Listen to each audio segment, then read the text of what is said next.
everybody should be totally chilled out, right? Just kind of, life's okay in the neighborhood, it's perfect, and you've got the perfect neighborhood, and I do too, and well, that's not real at all, is it?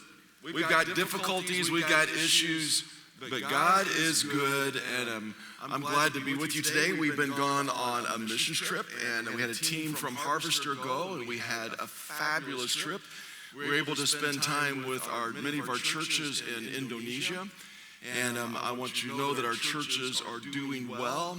They are struggling, they face opposition and difficulty, but our time with them was rich and very valuable in so many ways. And so the work that when you give, you are blessing many churches in the country of Indonesia, which is the largest Muslim country in the world, and our churches are strong that are there. And they face opposition, but they're strong. We ate some really weird food I've never had before. It was definitely not on my bucket list, but we did it, and we were good neighbors while we were there. We also went to New Zealand and worked with Hamish and Molly Taylor and Nate and Whitney Hutchison in our church plant that is going on there in this country that is absolutely beautiful. It's gorgeous. It is post-culture or post-Christian in its culture, and it gives you an idea where we are likely to be as a country down the road. But Jesus is working, and they are struggling, but they are doing well in their church, and proud of the work that they are doing. It's good to be here. And we have neighbors. We're talking about reaching out and appreciating Nokomis' messages the last few weeks. The first week, he gave you an assignment, and that is to go to a neighbor and say hi, introduce yourself, get to know the people around you, and take that literally when Jesus says, love your neighbors. And we've got to know who they are. And last week, he challenged you on to love your neighbor and to be kind and do an act of kindness towards them to let them know that they are valuable. So here it's fess up time. How many of you did something kind for a neighbor this week? Very good. All right, those of you who didn't, do it this week. Do an intentional act of kindness towards a neighbor. Maybe it's a neighbor at your work, down the hall, next door cubicle. Maybe it's a neighbor as in the locker next to you, the people that are annoying you, but you would be kind to the people at your school. But certainly in the neighborhood where you live, to reach out. And we're going to continue this Be a Neighbor series today. And so we're just walking through what is God calling us to do to those around us and where we live. I think everybody should go on a mission trip around the world. But something's wrong if we can go all the way to Indonesia and be kind about Jesus, but we can't be kind in our own neighborhood. It's got to start where we live. In the Gospel of John, the 4th chapter, we see the story of Jesus, who was going through a neighborhood, and he stopped and spent a little time. And his neighborhood he chose to walk through was one that was difficult. We see down in verse 4, it says, now he had to go through Samaria. So he came to a town in Samaria called Sychar. Near the plot of ground Jacob gave to his son Joseph. Jacob's well was there, and Jesus, tired as he was from the journey, sat down by a well. So Jesus is walking through now. We're entering to the time when we're going to be doing our journey to Bethlehem. There's a line in there about how the Jews would avoid the area of Samaria. They would go around to it because people were different. People weren't the same as them, and we get uncomfortable when people are different than who we are. But Jesus walked straight down through that neighborhood. He walked right into it. He engaged with people that were there. He walked right in today what we call as Nablus, the city of Nablus in Shechem. He walked right into it. It's unique where it says this is the area that Jacob gave to Joseph. We just finished the Joseph series, and so we have that story wrapping back over. And if you go there today, you would see the areas where Joseph was at, where his brothers were in the fields, where he was sold as a slave, but there's also a well there that he sat down. But this is Jacob's well. If you go to Nablus today, you can still go right to that very well. It's in the basement of a church, and we were able to go there on one of our recent trips. It's just so great to go this well. No, this is the place that Jacob dug this well, that Joseph was at, also that Jesus went to and sat down and spoke with this lady. And we see in verse 9, it says, the Samaritan woman said to him, to Jesus, you are a Jew, and I am a Samaritan woman. How can you ask me for a drink? For Jews do not associate with Samaritans. So Jesus walks into this town. He goes to this well, and there is a lady there who is a Samaritan.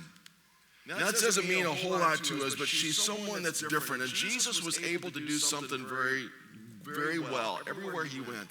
He was able to look past the differences and to see the person.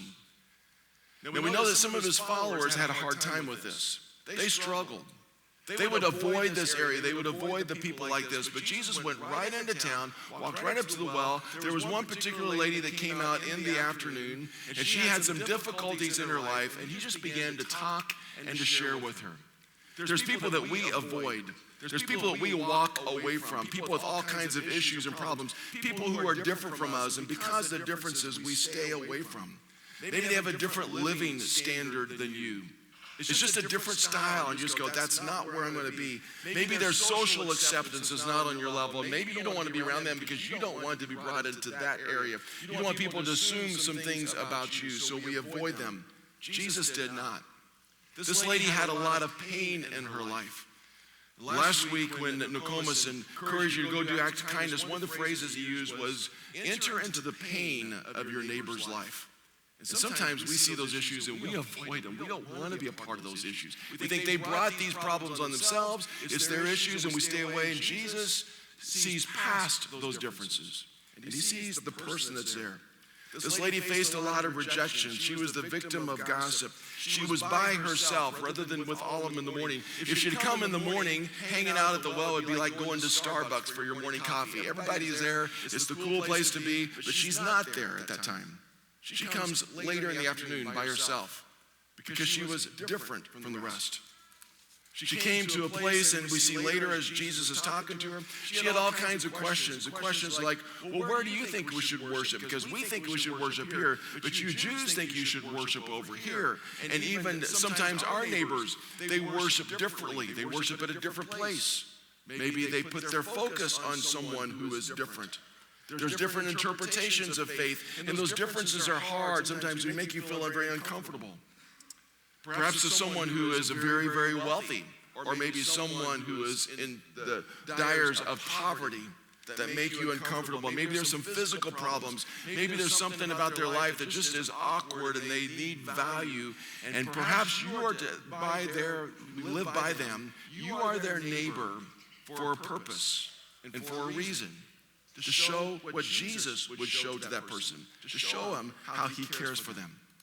Well, this lady had some unique problems that were there.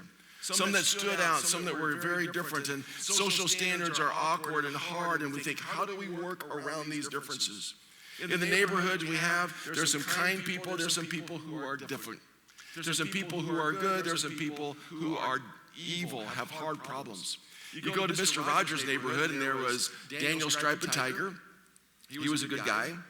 And then there was Henrietta Pussycat, Meow Meow. She was really good. She was nice. There was King Friday, who was wealthy and impressive. Everybody liked him. And then there was another character. Her name was Lady Elaine Fairchild. Remember her?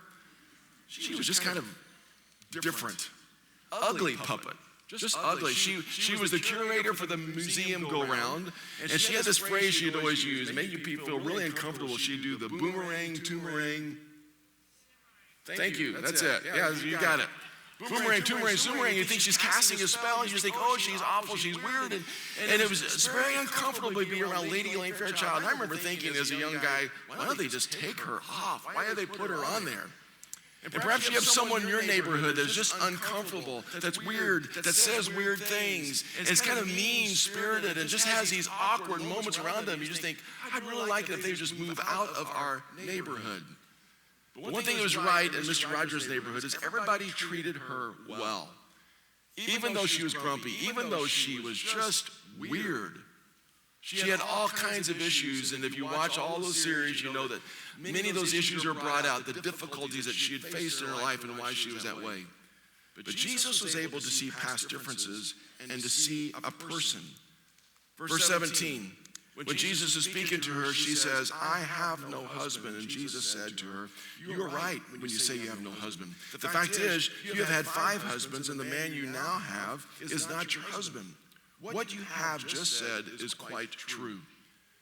Jesus just asked her a question and brought out all these problems. It's unique that he asked her in such a way is that she felt safe in talking to him. She felt safe in sharing her difficulties with her. In verse 19, "Sir," the woman said, "I can see that you are a prophet. Our fathers worshipped on this mountain, but you Jews claim that the place where we must worship is in Jerusalem." She's saying, you say we should worship here and here. And he's able to see this. He was able to look at the opportunity and have a conversation, but you can look past the problems and see the need.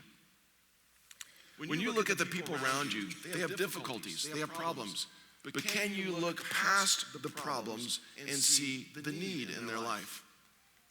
To say they've got all these issues, they've got all these problems, they've got all these differences, but there is a definite need here, and they need to know that someone cares about them.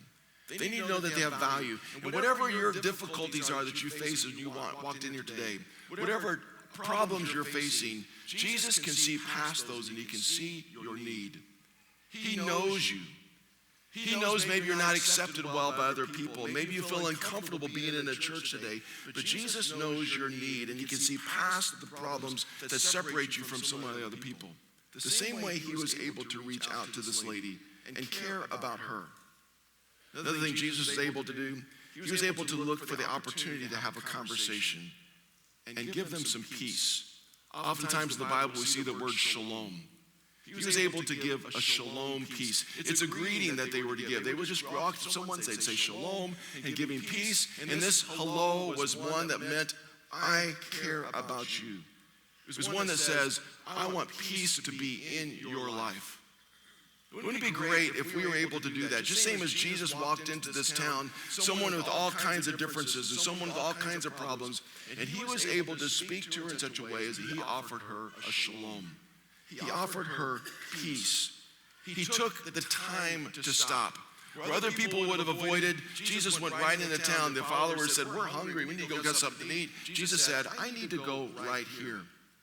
He intentionally had a conversation with her. He looked for the opportunity to have the conversation. He looked for the opportunity to connect. He was a rabbi. He should not be talking to a lady, certainly not a Samaritan woman, someone of a different faith, someone of a different race. But he intentionally entered into a conversation with her and found a common ground.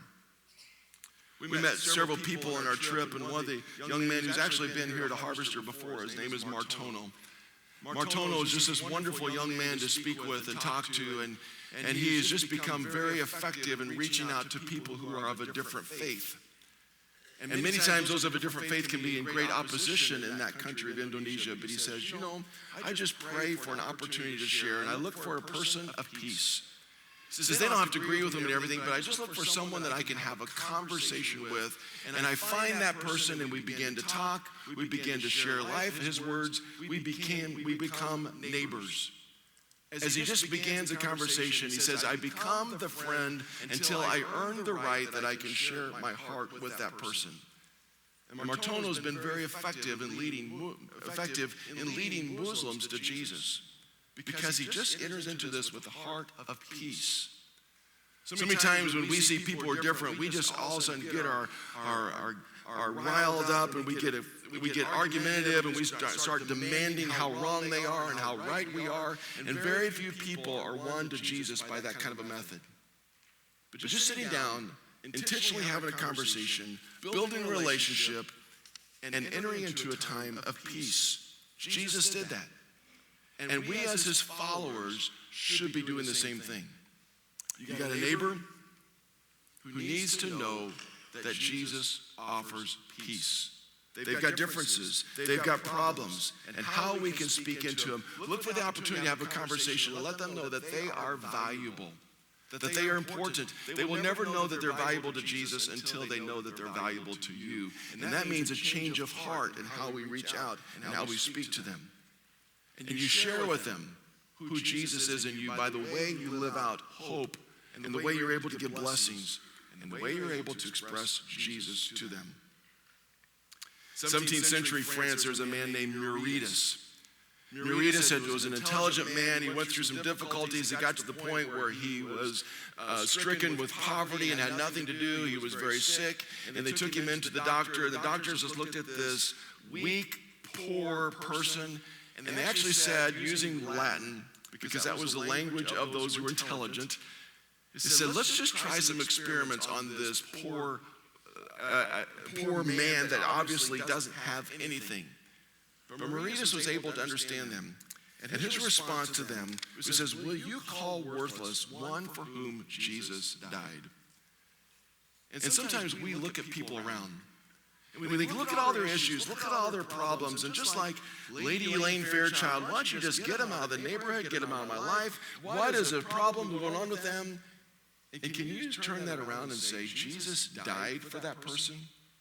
Jesus loves that person? Jesus created that person, works around them, and can we enter into a lifestyle that would say we want to demonstrate Jesus' love and peace and concern for the people that are around us? Matthew 5:9. Jesus said, blessed are the peacemakers, for they will be called the sons of God.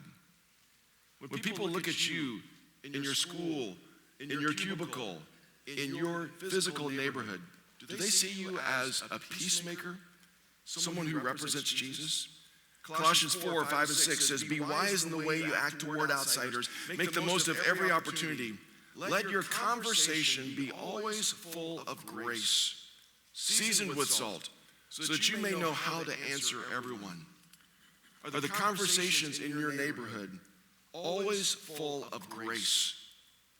That means loving, valuing, expecting, forgiving, lifting up.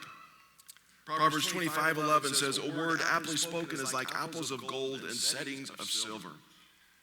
Are you one who says the right things at the right times? Or are you one who just blurts it out and offends and cuts and hurts and tears down? Because Jesus was one who spoke peace.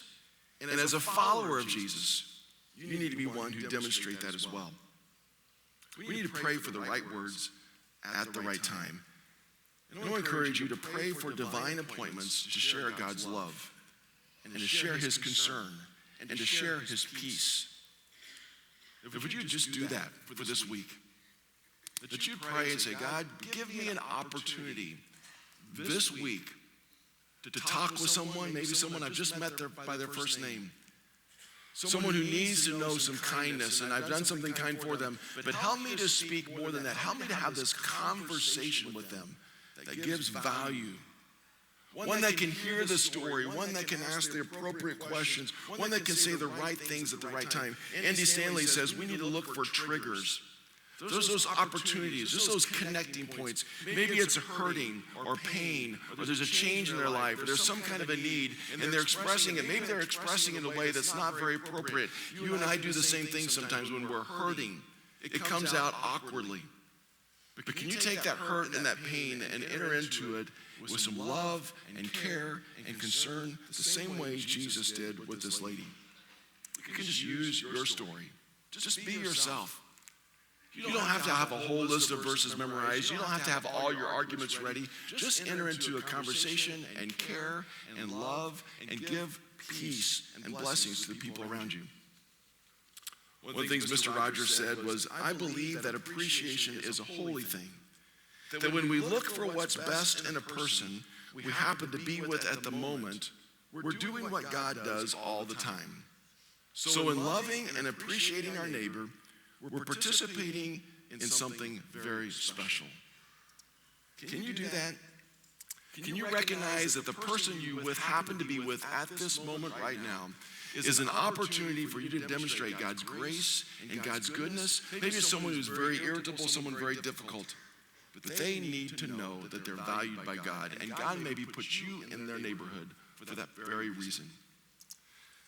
We did some camping back and hiking in the mountains, Rocky Mountains, years back, and we loved those, hiking up and taking everything you eat for a week and hiking around and doing things, and it was so enjoyable. You meet different creatures that are up there, and one of those things is some mountain goats. When you see mountain goats, you only see very few together at a time. And I'm told, I didn't get close to any of them, that mountain goats can actually be very irritable, very prickly, very territorial. And you'll see a whole group of them because their food source is very small, so they space out, they spread around. But if you get too close to them, you encroach upon their territory. Those little goats can be very mean-spirited, and they can ram you and cause great harm to you. You think, why did those goats become so irritable? because their circumstances, because their life, because they've had to fight for survival. And maybe you got some neighbors around you that are the same way. Maybe that's you. Because life has been hard, life has been difficult, you have to fight for survival, you have to fight where to get through. What happens to that person is the more people treat them that way, the more irritable they get, and you've got some people around you who need someone to enter into their life in a very safe, the right words at the right time, and to demonstrate they are loved and they're valued by God. And I'm going to pray that you have a divine appointment this week to enter into that conversation, to enter into that person, to share with them. Acts 1:8, Jesus said, "You will be my witnesses." And he lists out his followers. He said, you're going to start right here, right in this town, right where you live. And then you're going to go to the larger area around. And then you're going to go cross-cultural. You're going to talk to people that are very different from you. And then you're going to go to the ends of the earth sharing your faith. But it's got to start right where you're at. And by your tone, by your demeanor, by your heart, do you represent the peace of Jesus? Do you represent his heart as you're sharing with those around you? I'm going to encourage you to look for an opportunity this week. Maybe one of those things you can do is as you're having a conversation with the people around you, just enter into it. If you see a problem, you see something irritable, one question you just ask is say, would you mind if I prayed for you this week about that situation? Just say that. If they say yes, pray now, then you pray right then on the spot. But maybe that's too awkward for them. But you say, I care about you. I care about your life. I care about your situations. And I want to enter into this. And I want to demonstrate God's care for you as well. And you can do that when you pray for a person. But if you ask that, make sure you actually do pray for them. Don't be those people that says, I'll pray for you, and then you forget all about it. But can you think about it? The person that you want to enter into and build that relationship. So what I like to do is let's take a moment. Let's just pray. Let's just think about the neighbors. Or a couple weeks ago, Nicole was actually kind of list the names of the people around you. Who is it that needs to know that they're valued by God? Who is it in your neighborhood that is that irritable, frustrating, difficult person? Maybe it's you. And you just need to say, I accept God's love. Let him change my heart. For some, maybe it's a new neighborhood and it's kind of interesting to try to figure things out. For some, you've been in that neighborhood for a long, long time, and what we're asking you to do is very hard. But Jesus crossed all kinds of issues and barriers to reach into people's lives and show them their values. Would you just take a moment and think of a person or two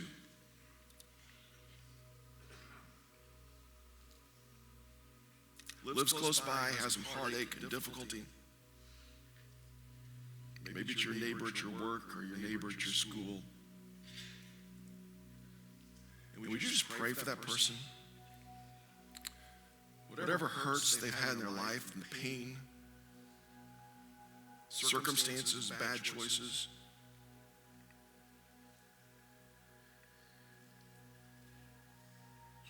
And would you pray that that person would come to know the grace and the peace of Jesus?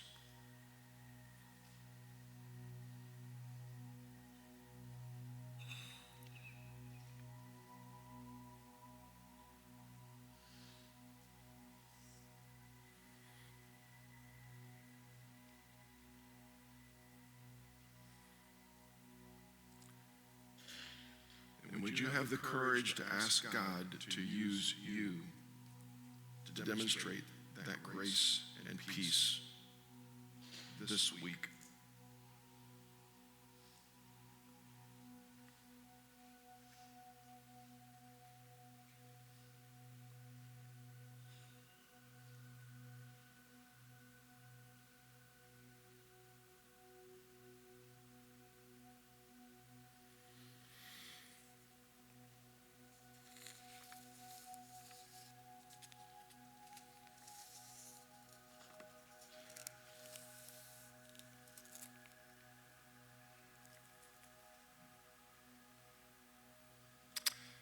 thankful that Jesus truly cares for every person.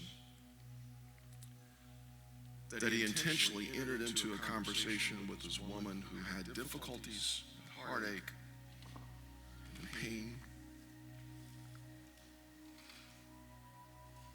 And that his conversation with her changed her life.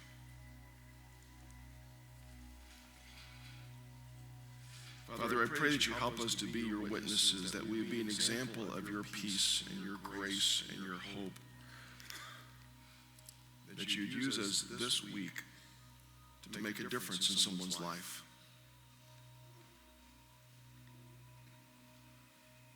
Father, I pray that for each person here today that we would know your love for us, that we would know your grace. Father, for the pain that we have felt in our life, we want to come to you, surrender. And Father, would you transform and change our hearts that we would understand your love, that we would be an example of your grace to others. Father, that we would be your witnesses. By a very lifestyle, our words, our heart would look like Jesus. It's in Jesus' name we pray. Amen.